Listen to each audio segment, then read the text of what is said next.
We're starting off the second half of this part of today's event with the Bitcoin Incarceration panel. I'm the moderator. My name is Groshong. I run a company called Constructive here locally, and I'm helping MC for today. I've known both of these gentlemen for several years, probably 6 or 7, maybe if not longer now. And so I'm not going to introduce them because they'll be able to introduce themselves much better. But to my right is Morgan Rockwell, and to his right is Jacob Burrell. So Morgan, please introduce yourself and let people know what you were working on.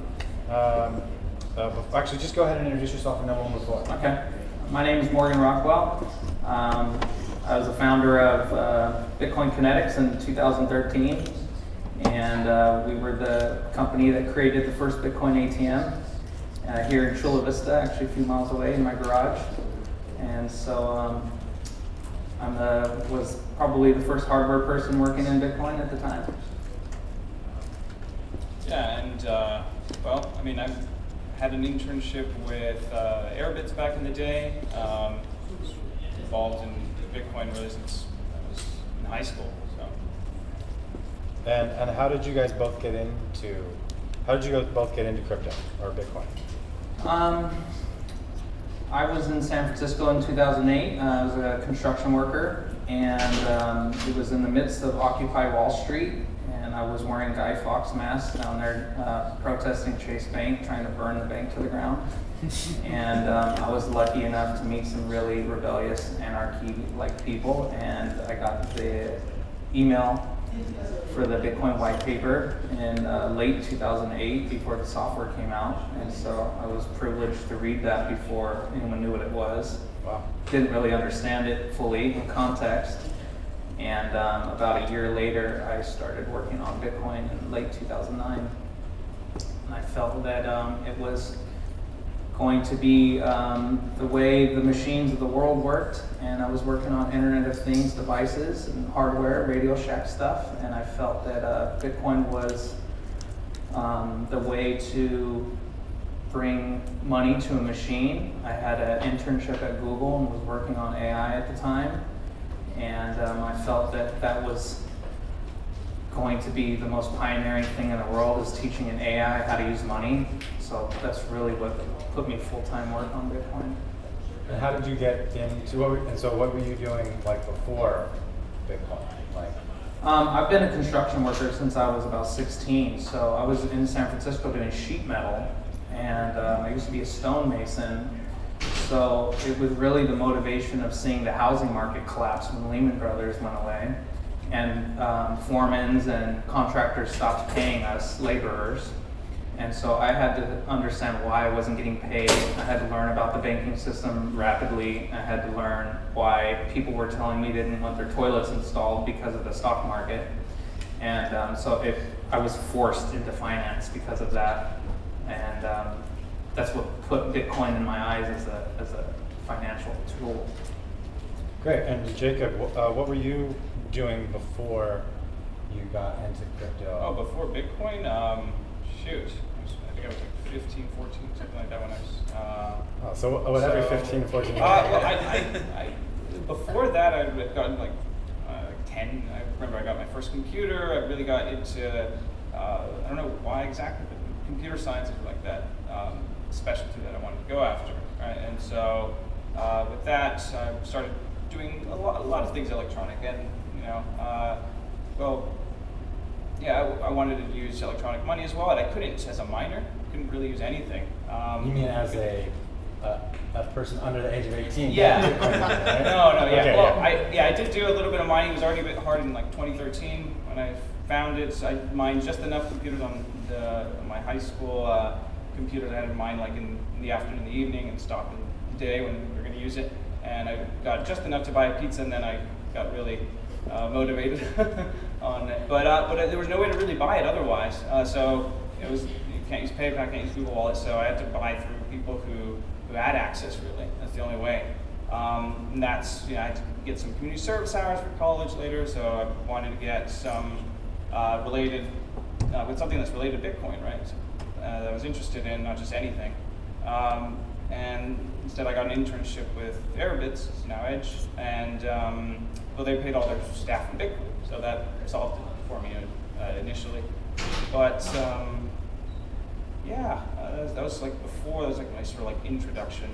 So then, what were you doing like before the conviction, like with crypto? Like what were you doing with crypto specifically? Yeah, that was a few years after.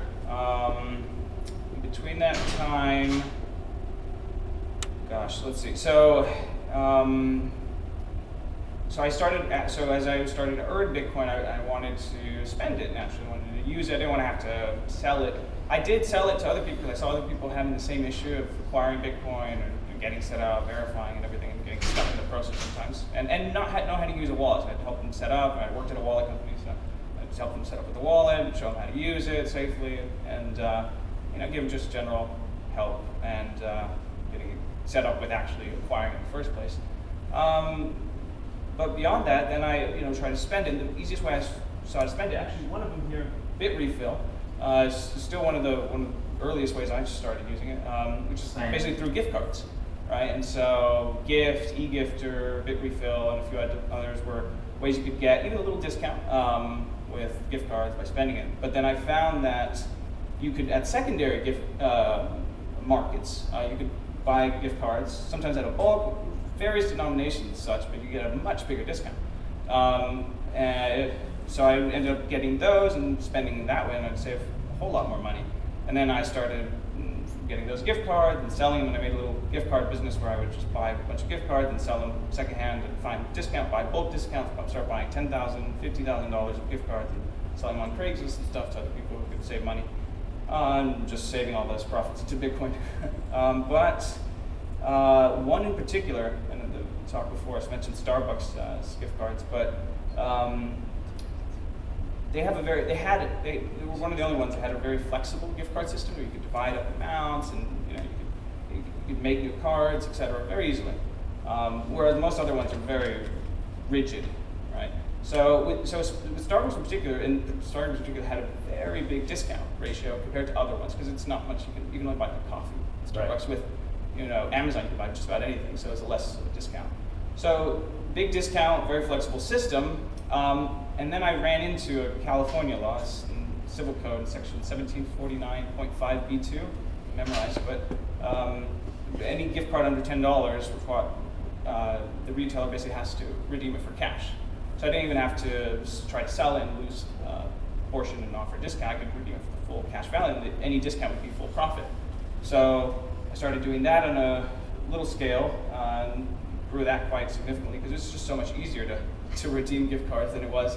And we ended up having I couldn't go to all the Starbucks stores. I'd run out of cash. Literally in every San Diego, I've been to every single Starbucks store, maybe hundreds of times. They knew me, they hated me.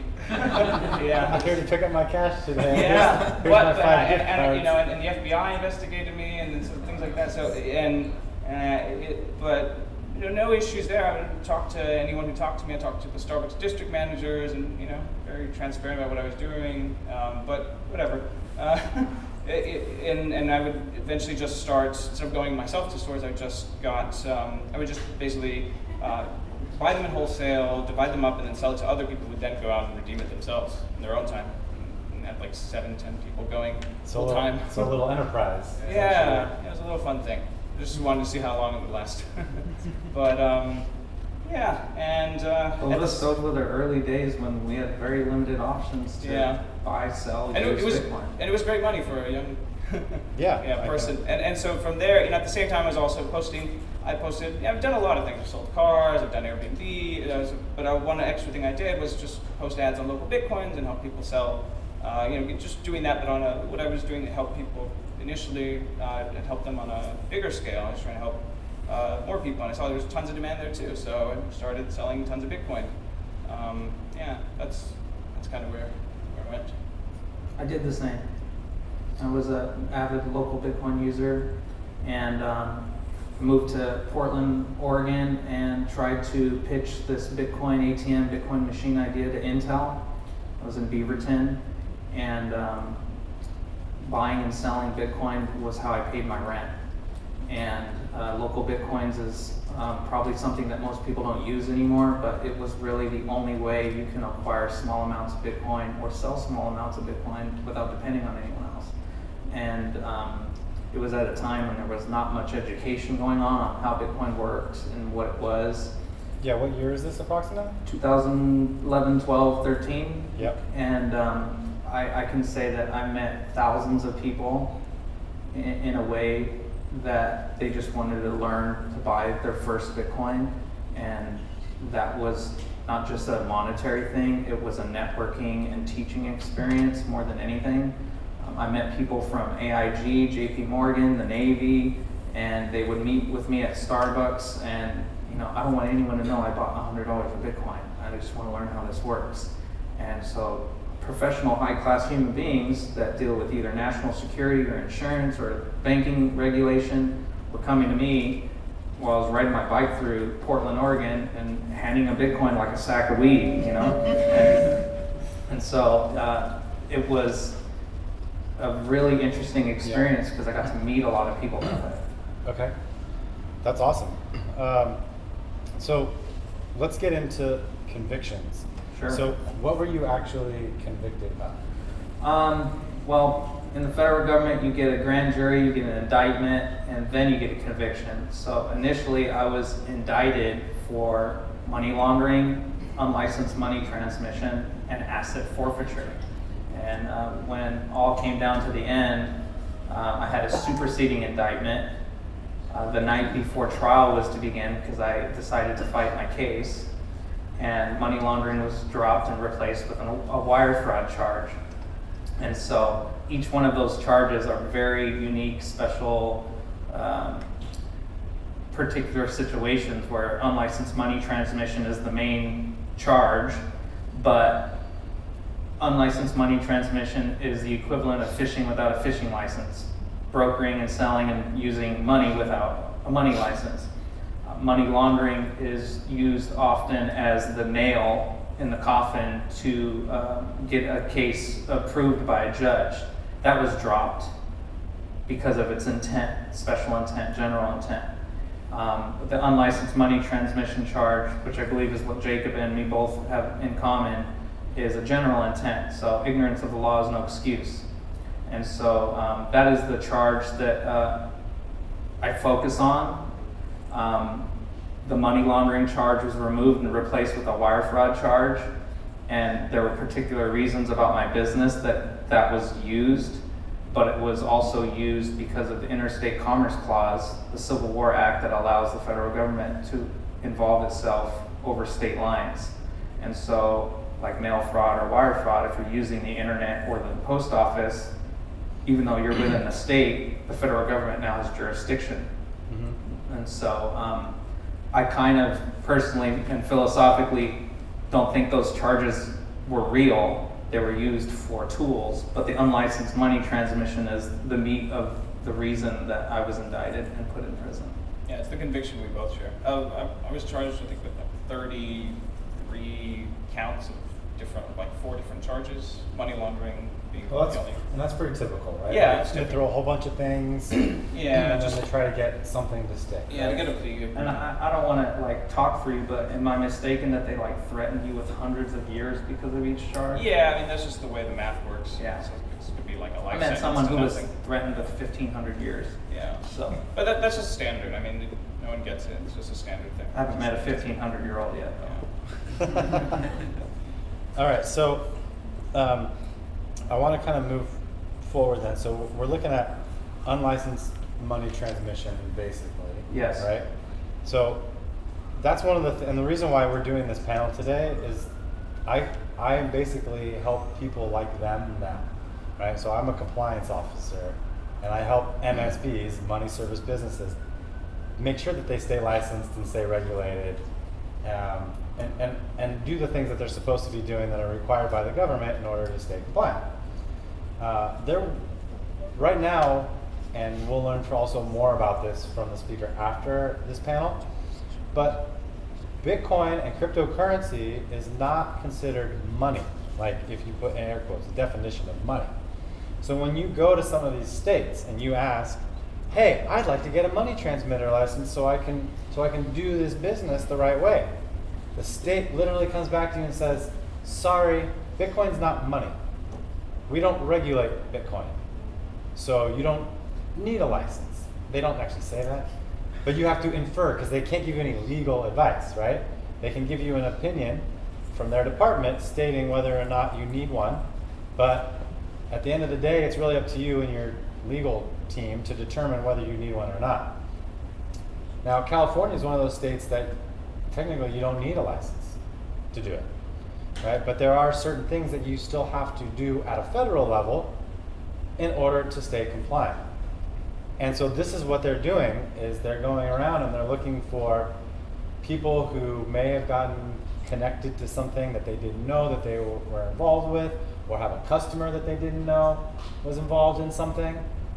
And because they didn't check one box somewhere or something, it opens them up to all this risk.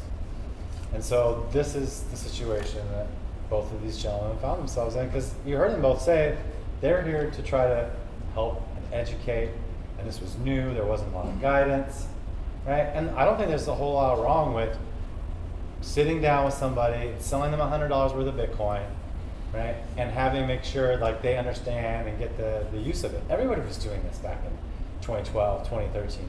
People were just giving it away because I gave a lot of Bitcoin away. yeah, if you think about now how many Thousands of tens Bitcoins to a lot of 12-year-olds. Tens of thousands of dollars worth of Bitcoin we all gave away back then because we needed it to catch on.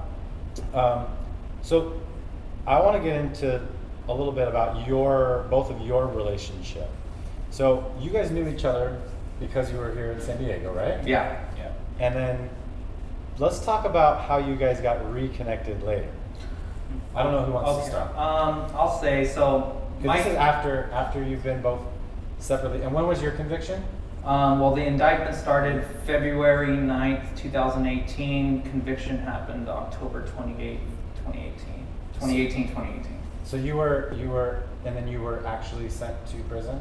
October 29th, 2018. And Jacob, when were you actually I sent think to it prison? was August of 2018, and I think I never got out again. So it's just basically a 2-year time. Okay, so you guys were both in almost around the same time. Well, the kind of funny situation there is Jacob and me have been friends.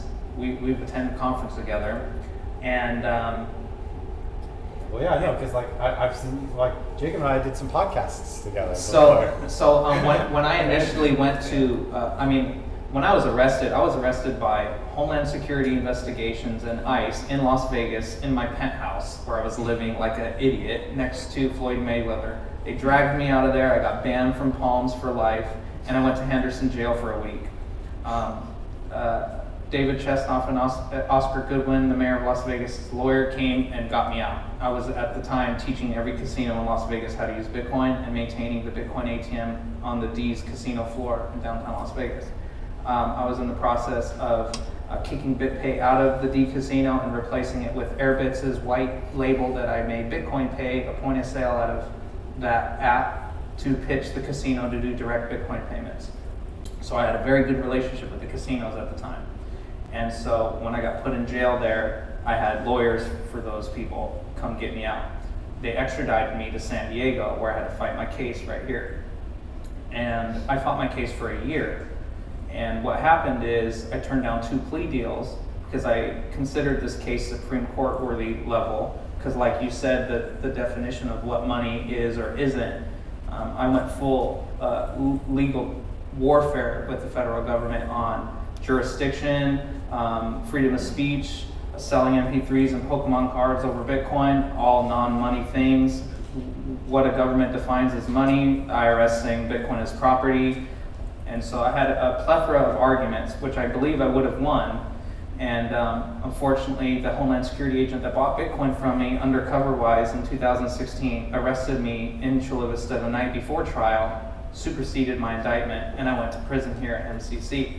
And that morning, through intake, you get stripped, you get a TB test, they ask you all the questions, you get put in a uniform, and you start to go up to your cell for the first time. And I was put in chains, one person behind this guy, And I'm staring at the back of his head, and I'm, in chains, ankle chains, arm chains. I'm like, you could recognize someone by their face, but I was like, I know this guy. You know the back of his head? Yeah, I know this guy. Oh my God. And we both went up to the same floor. I was like, oh my God, this is Jacob. And I knew that he had been arrested after me because I was in a room with my lawyers, being very strategic about how to go to war with the federal government and defend Bitcoin. And one of the concerns I had is they're going to go arrest someone else, preferably someone younger than me, and they're going to take advantage of that to get case law in the 9th District because I'm fighting, and they don't want to fight, they want to win. Right. And so I remember reading about him being arrested and talking with my lawyer about it, and what is that going to do to my case and my defense and my strategy now that they're going after someone else in the same district. And at the time, they already arrested 8 people across the country in different districts, and after me and Jacob, they did maybe 3 or 4 more. So I feel that the universe put me literally behind this guy the night I went into jail.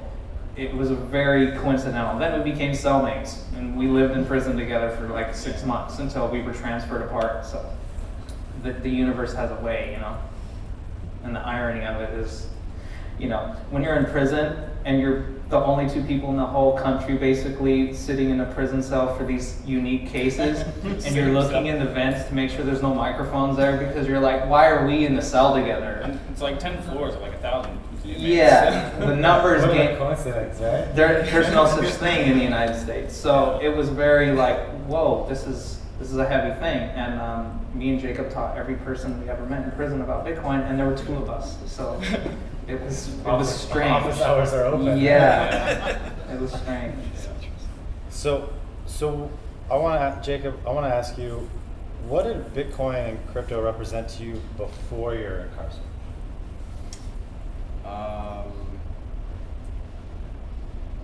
Shit, it's a bit deep.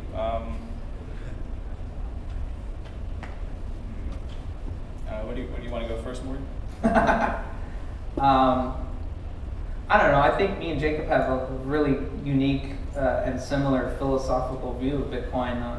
Technically, I don't believe any of us are going to be using Bitcoin as people. We have our phones, our miners, our computers. I believe Bitcoin was made for machines. Right now we have our miners and our machines in our pockets that we own, but I philosophically believe that Bitcoin is for the machines to interact with machines. On a political, national level, I truly believe Bitcoin is as important as the Constitution, as important as a freeway and a dam. I think it's an amazing thing for civilization. So I have some varied views of it. Yeah, I'd say initially it was just a simple and sort of a lifeline for me just to be able to use money, to be able to save money, right? Sort of give me access to some sort of financial system. But then, going down the rabbit hole, I saw how it could, I'm not the only one with that problem. And so, it did seem like, and it's really well built otherwise. It's not just like a novel idea. It was a really well designed system.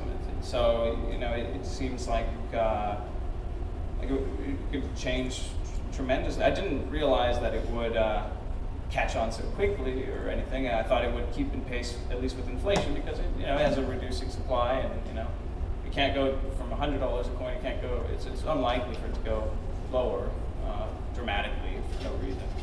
But probably keep in pace with inflation. That was my. But yeah, it did surprise me about how much success it had. So yeah. All right, so let's get back a little bit about I want to really kind of dig in more, because the reason we're having this panel in the first place was I mentioned something on Twitter, and then you jumped in and said something about how your perspective on life kind of changed because of prison. Definitely. I had a DUI. I spent one night in jail, and that changed my perspective. So I can't imagine having to spend months, weeks, years in that kind of an environment, and obviously it's going to change you. So what did you learn about yourself And what did you learn after getting out about yourself? I was personally raised by a very redneck Marine from Arkansas from 1947. I'm 35, and most of the people I grew up with were raised by people from the 80s and 70s. So I was raised by a very different generation father than my peers. So when I went to prison, I had a family of bikers. I knew what prison was going to be like because of them. But I was a nerd. I grew up on a phone and a computer and the internet 24/7. And I was lucky enough to be raised by a guy that smoked a corncob pipe and told me to like disconnect from the internet and go outside. And so the first moment I got in jail, I sat down and I meditated, and I immediately had this realization of how long this was going to be, and I realized that I won't have the internet, a computer, a watch, all of the basic civilization things that connect me with other human beings. And it was kind of traumatic to like tell yourself that, like, you're going to have to talk to people again in person. You're going to have to look people in the eye. This is a dangerous environment where you have to have candid conversations with people in a very respectful, specific way. Otherwise, people fight with each other.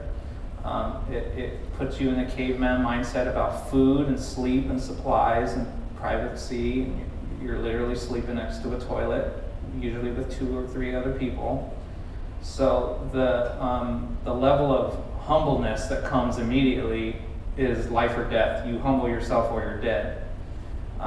Second to that, the time needs to be managed, or you go crazy. People kill themselves, people get in fights, people do drugs, people gamble. Prison has everything that the real world has from 1860. It just doesn't have the internet and the phone, and there's even phones there too. Yeah. So you have to figure out what you're going to do with your time, and you have to be scheduled. And if you've not been in the military, it's very military-like. You have to do your routine for your own health and your own survival, because everyone's on a routine. And if you're not on a routine while everyone else is, you're going to be a problem. So it put me in that Marine mindset. Get up a certain time, eat at a certain time, respect people I don't like and I don't want to interact with no matter what. And that was kind of a shock to have to do that fast. And I made a lot of friends in a way that I probably wouldn't have made friends like that outside, because it was a real deep human conversation with people. Everyone there has committed a crime in some form. One of the things I wanted to say that 1860, 1890, 1920, you got hung for everything you did. You were immediately killed if you committed a crime. The only people who went to prison in 1860 when the train was being built were white-collar people like me and Jacob. If you stole something, you raped, you killed, you shot, you did anything, you were dead at the gallows and you were hanging by a noose. But the white-collar people who robbed money from the train or from the bank, they got to sit in prison. And so now you're in an environment where everyone's in prison. And so that was, I was aware of that, like, everyone here maybe shouldn't be here, but in the past time they would all be dead. So that humbles everyone who's there. Like, you know, they made a mistake, or they didn't, or they feel they didn't, and they talk to you about it. Every man in there has a wife, a daughter, a sister, or a mom that they miss, and you see that really deep human loss in a man that you don't notice dealing with people in commerce out in the world. And no matter how tattooed up and violent and hard a human being may look, they all miss their 7-year-old daughters or their 6-year-old moms. And it humanizes you, which is not something I would ever choose to go to prison, but it was a very humbling experience. And then after the fact, coming home in a world where COVID had happened, and I came home April 2020, it was like the whole world was in prison. And so it was a real weird lesson to go from prison mentality to being free in my mind there because of that prison, freeing myself of mental shackles over 2 years, and then coming home and seeing people on the street in mental shackles. And so I still to this day have not come to a conclusion on how I feel about that. You know, it's an ongoing lesson still of how to interact with people. Yeah, thank you for that. And Jacob, tell us a little bit about like how you grew and Before, right? Well, and after. Yeah. Well, what you learned about yourself while doing time, Right. and what you learned about yourself after you done it. Yeah. With those two different perspectives. Yeah, right? okay. So, well, yeah, so I think initially, one of my most initial in life perspectives is and you know, it comes from like the context of me being Mexican, a Mexican citizen, speaking Spanish, having a Mexican family, and having family divided at the border, and seeing the stark difference, right, in Tijuana and San Diego, right, in San Diego. And you still live there? I live in Tijuana right now, yeah. But by choice. There's plenty, I'd say most people there are probably not there they wouldn't be there if they could be somewhere else.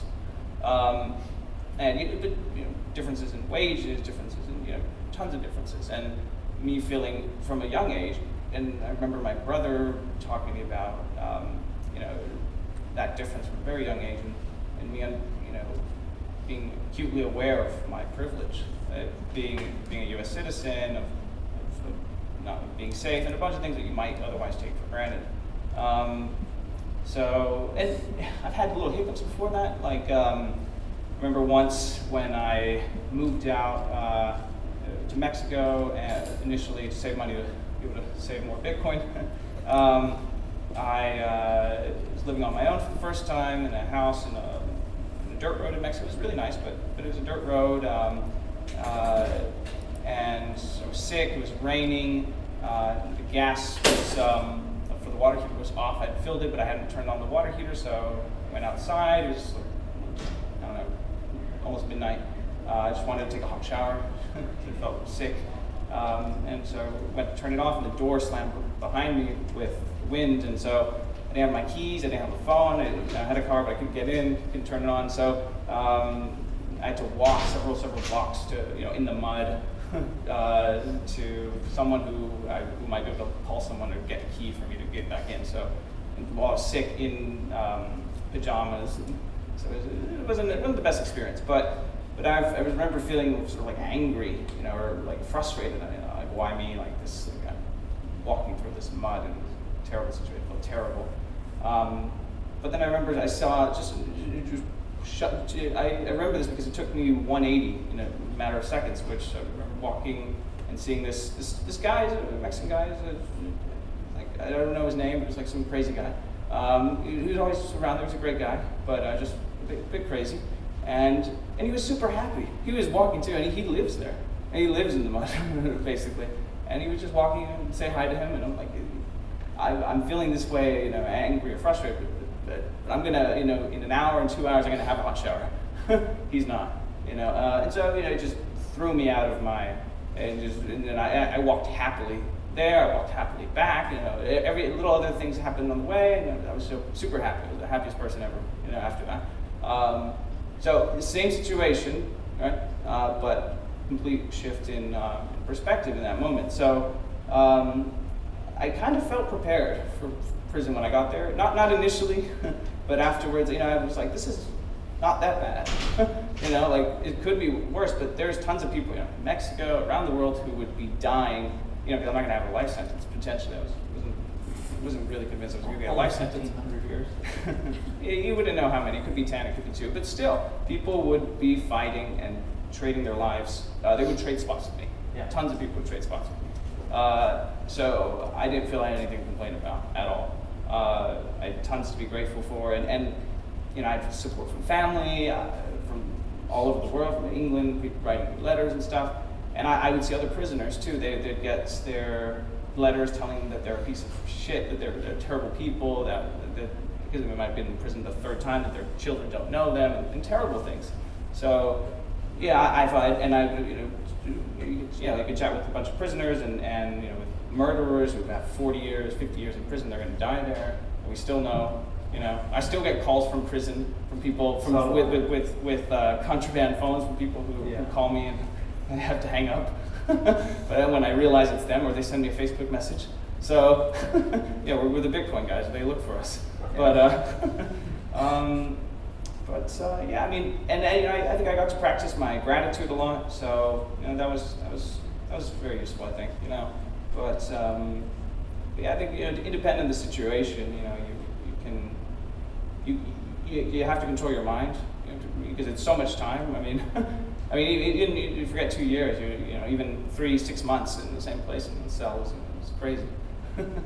But And what did you learn about yourself after you kind of got out? Now that you were out, you were in, and then you came back out. Well, initially it's very surreal. It's like blinding, the sun and everything. You get sunburned, even just being out a little bit. Feeling the wind on your skin. It's insanity, you know. It's something. You have no idea There's nothing like it. what that is until you lose it. There's nothing like it, just for that sensory overload. And I remember being on the bus and just thinking like everyone thinks I'm a criminal, and like, because you haven't talked to anyone who isn't a criminal or a guard, so everyone knows. And then these are the first time, you know, you can be on a bus and no one knows you're a criminal or you're a felon or whatever. So yeah, so it was a bit, you know. But I mean, I feel like, you know, I took it in stride and I jumped back in. I feel like you quickly adjust. You know, it's a hedonic treadmill. You adjust back to. So what about your views about Bitcoin or crypto? Have they changed? Do they still play a role in your life? Yeah, I mean, Bitcoin grew a whole lot while we were inside. I think it's still growing, and the tech is getting much more accessible. You know, like those initial issues that, you know, in a sense, you don't. It's not that you don't need peer-to-peer trading, but for most people, you know, it's now integrated into PayPal. It's now integrated into Cash App. It's easier. So those initial problems are mitigated in a lot of ways. I'd like to point out that I'm sure Cash App and Strike and Robinhood and PayPal and BitPay and Coinbase, whether they acknowledge it or not, they've built their services on the legal precedents of people like me and Jacob. And one of the reasons I wanted to speak here is because I've built NFTs. I worked on Counterparty in 2014. I truly believe, as a Bitcoin maximalist, in all of the utilities that are done on Ethereum and all these other things. And I feel that me and Jacob specifically got poked on by the federal government because of Bitcoin and its, not necessarily like its supremacy, but the fear of it and how it's functioned and built. That's why we have countries like El Salvador and we have countries like Ukraine paying for flak jackets and cruise missiles with Bitcoin.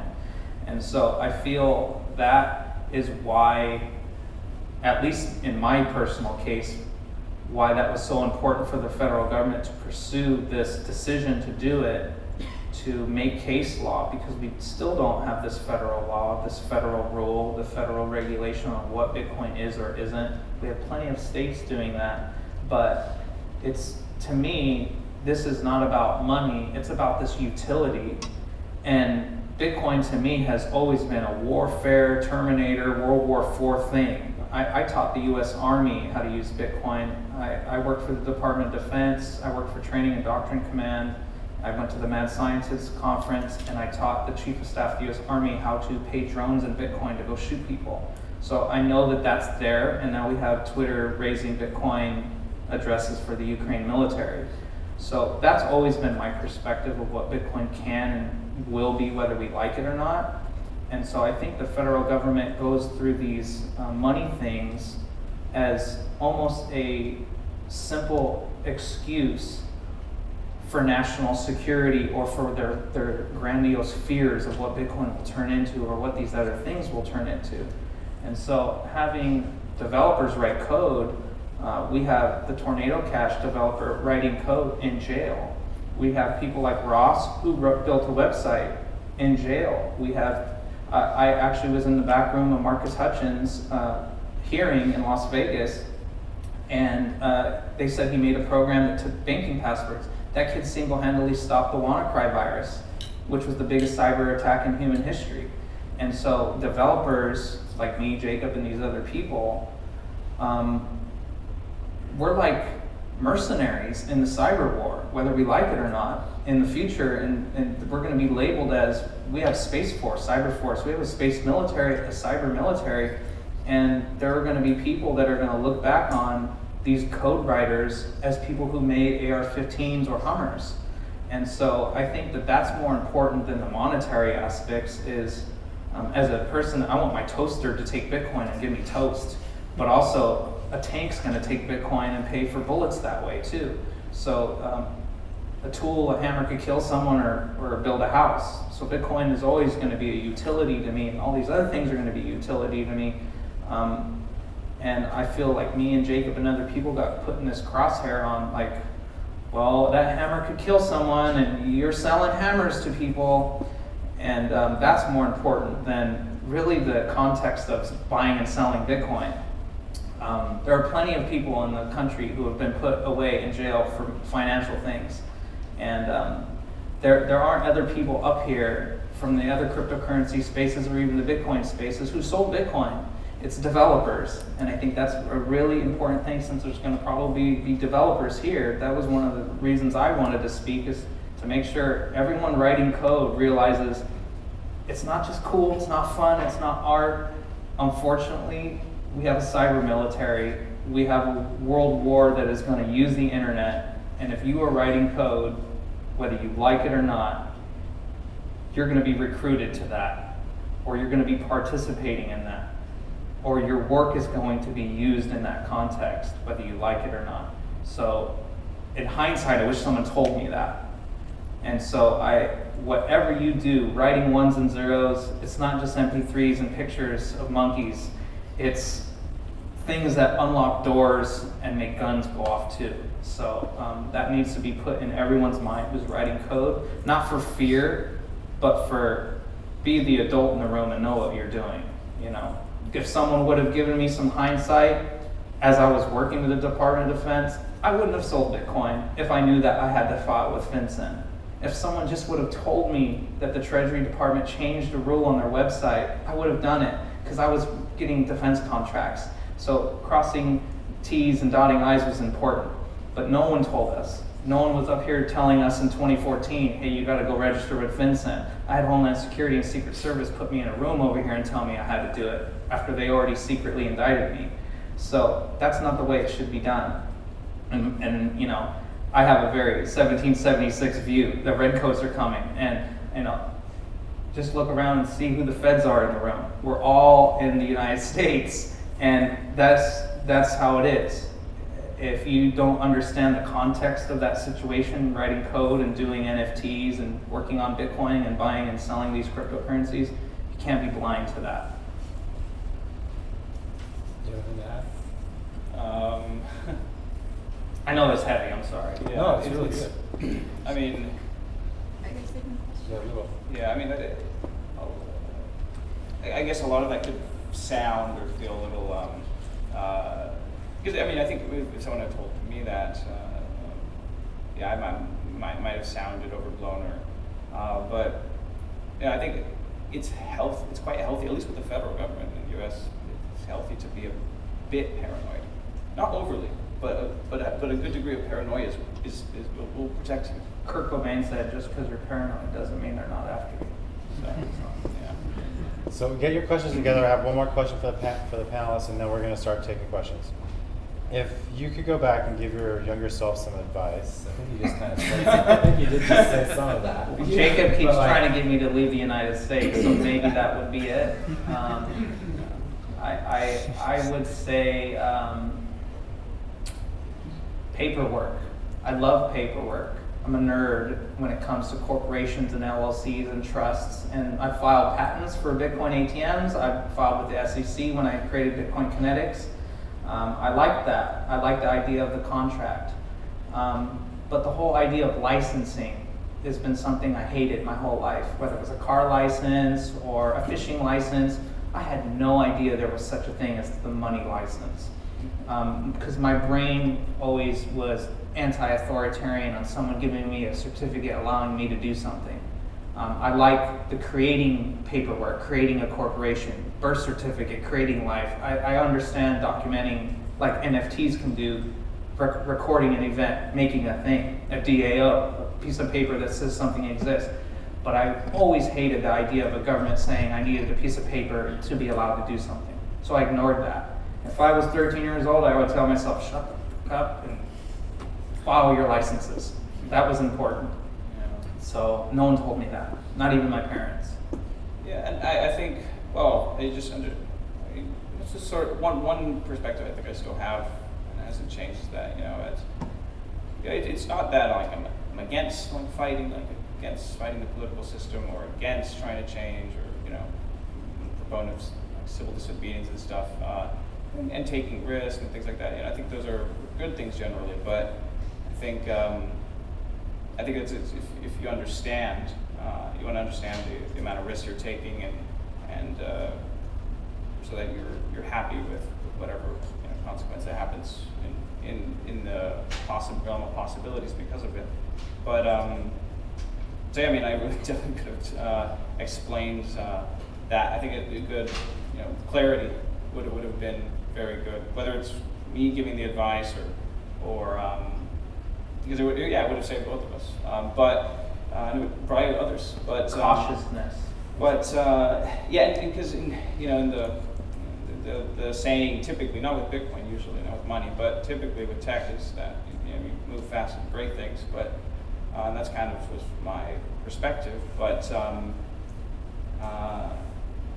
That's great. Yeah. Let's take some question in the back. Yeah. Has this changed your viewpoint on open source? The question was, has this changed your viewpoint on open source technology? Well, especially like with what happened with the gentleman who created Tornado Cash, and the way GitHub and these lockdowns of code, the fear of code. I'm a firm believer in freedom of speech. I don't designate Bitcoin or any of these cryptocurrencies different than an MP3. It's all ones and zeros to me. It's all speech to me. And if Facebook says I can't say something, or if PayPal charges me $2,500 for saying something they don't like, I equate that with GitHub saying I can't put code up. And Satoshi put things on SourceForge, and we have our white paper that has been banned from bitcoin.org. The idea of words not being allowed to be given to someone, I would burn at the stake to protect that. And I think that's very important, especially in the digital cyber world. So it's gotten stronger. I think my view of open source is, before I thought it was a good, important thing for tech. At this moment now, I'm a felon, I can't own a gun, but I would defend open source code with bullets. That's my view now, especially because of what happened. It's obviously that important. We have another question up front. I was wondering your opinion on tool users versus tool makers. How innovation is driven by tool makers, but the majority of people that use technology are technology users. They don't really know the background of how things are sort of created, which kind of you alluded to, right? Without that knowledge, then you may misuse technology, or you may not value the effort that went into making this. Is there a question? I mean, I would say like a hammer or a car is a thing we use to do things, but we have this political conversation over, are guns allowed, are they tools or weapons, and does the gun get sued for killing people, or the user of the gun? We don't sue Ford for running people over when someone's drunk. But I think all of that philosophical question on the user or the tool maker, seeing someone make a tool, even code, and then being blamed for other people using it is very scary. I think we all can make our own tools. We're all humans. We all can take a rock and make a hammer and a knife out of it, But I think it's responsible that maybe all users learn how to make their tools and use their tools. I mean, you could literally copy everyone's code and go do that yourself. But how many people have a car and don't know how to work on it? We divulge that to someone else to do it. And I could put a wax ring under a toilet. So, you know, I could fix my house. My dad told me, make sure you know how to live and work on the tools yourself. Otherwise, you're going to have to give the tool over to someone else. And I think if you don't understand your tools, you lose your sovereignty, you know. Well, let's put our hands together for Morgan Rockwell and Jacob Burrell.